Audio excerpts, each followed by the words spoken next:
नमस्कार भक्त हो, मी समीक्षा। आज आपण श्री विठ्ठलाच्या मूर्तीवरील दिव्य खुणा आणि त्यामागील आध्यात्मिक रहस्य जाणून घेणार आहोत। भक्त पुंडलिकाने दिलेली वीट आहे, ही वीट आहे, त्या विटेवरती देव उभा आहे।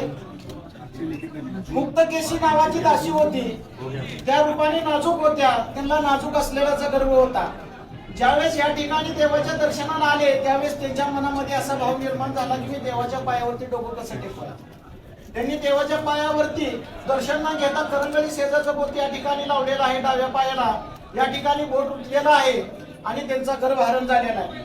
ही कृष्ण अवतारातील गुरराखाची काठी आहे, पितांबराचा सोगा आहे, डाव्या हातामध्ये शंख आहे, उजव्या हातामध्ये कमल पुष्प आहे, कमरेला वासनी वेलाचा कळतोडा, अर्धांगी रुक्मिणी मातेला बसण्यासाठी दिलेली जागा आहे। ब्रह्मदेवाचे जन्मस्थान नाभी कमल, भृगुर्षिणी लात मारली मुकुलांचल, गळ्यामध्ये कस्तूरमणी आहे, मकराकार कुंडले आहेत, शिवाकार मस्तक आहे। बोला पुंडलिक वरदे हरी विठ्ठल, श्री ज्ञानदेव तुकाराम राम कृष्ण हरी। हा व्हिडिओ आवडला असेल तर लाईक करा, शेअर करा आणि चॅनलला सबस्क्राईब करा।